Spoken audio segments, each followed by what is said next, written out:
जिन जिन लोगों को मेरा नंबर चाहिए था, लिखो मेरा नंबर 96 94 95 95 ढलान फलान में ढिमकान में। करो कॉल, जल्दी करो, मैंने फोन हाथ में ले रखा, अभी उठाता हूँ सबकी कॉल। मैं जानता हूँ जो पानी से नहाएगा वो लिबाज बदलेगा, जो पानी से नहाएगा वो लिबाज बदलेगा, जो पसीने से नहाएगा वो एक दिन यार तुम घर का काम करते करते बहुत थक जाती हो यार, कोई काम वाली रख लेते हैं ना। नहीं चाहिए काम वाली। क्यों? मैं तुम्हारी पत्नी हूँ, मैं जानती हूँ तुम्हारी आदत। मैं पहले इस घर में काम वाली ही थी।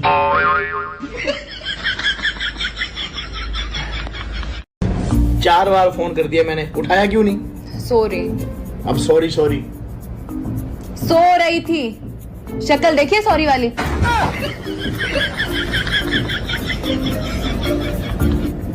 तुमने शादी से पहले क्यों नहीं बताया कि तुम गरीब हो? यार 1000 बार तो बोला था कि मेरा तुम्हारे सिवा कुछ नहीं है। खत्म। क्या हुआ, इतने अपसेट क्यों हो? अरे कुछ नहीं, वो बात याद आ गई। तुम्हें पता है, शादी से पहले जब तुम्हारे मेरे बारे में तुम्हारे घर में पता चल गया था, तो तुम्हारे पापा ने मुझसे क्या कहा था? क्या कहा था?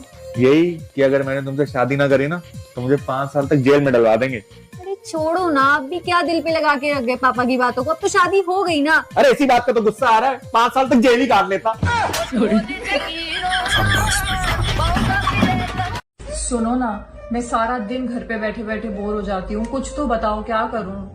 तुम्हें कितनी बार बोला, अगर तुम्हारे अंदर कोई हुनर है तो उसे कमाई का जरिया बनाओ। पर तुमसे लड़ने के पैसे कौन देगा मुझे?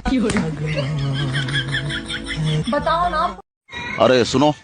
हाँ सर। कहाँ जा रहे हो? आगे जा रहे हैं सर। नाम क्या है? भुखला।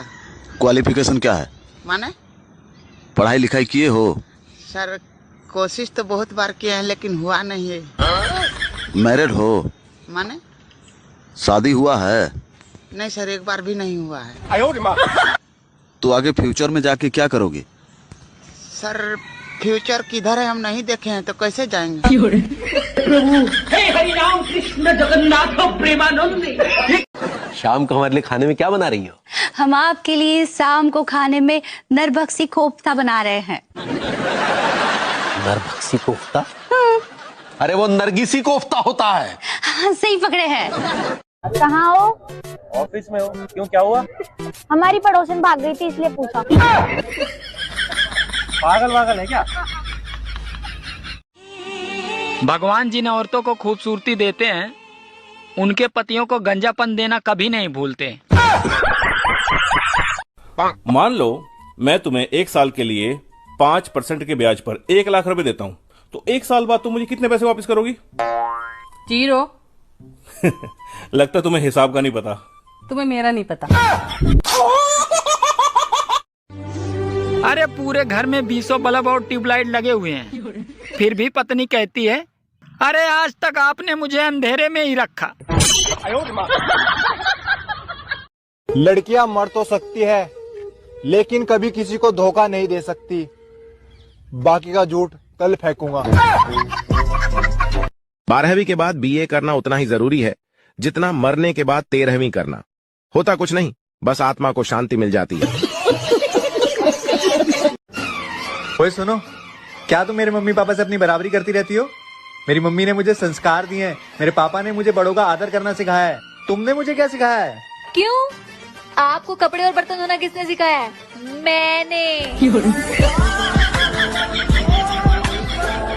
कमाने पे आऊं तो मैं अंबानी को भी पीछे छोड़ दूं, लेकिन जब दुनिया से खाली हाथ ही जाना है तो इतनी झंझट करने से क्या फायदा? हाँ, अगर आपकी पत्नी जब भी ये बोले कि मेरा मुंह मत खुलवाओ, तो समझ जाना कि आपके खानदान का सुंदर काट का पार्ट शुरू होने वाला है। वो जो अपनी पड़ोसन है ना, आज ना उसे साड़ी पहन रखी थी और पता उसकी कमर पे कितना बड़ा दाग है? वो गुप्ता जी की बीवी? हाँ, टैटू है वो। एक ज्ञान की बात बताऊं, हम चप्पल के बिना चल सकते हैं लेकिन चप्पल हमारे बिना नहीं। हाँ, मुझे एक बात समझ नहीं आती, जब लड़की गर्लफ्रेंड होती है तो जान होती है, और फिर वही शादी के बाद बीवी बन जाती है तो जानलेवा क्यों हो जाती है? उम्र बढ़ती जा रही है और हरकतें सुधरने का नाम ही नहीं ले रही है। अरे मेरी नहीं, आप लोगों की।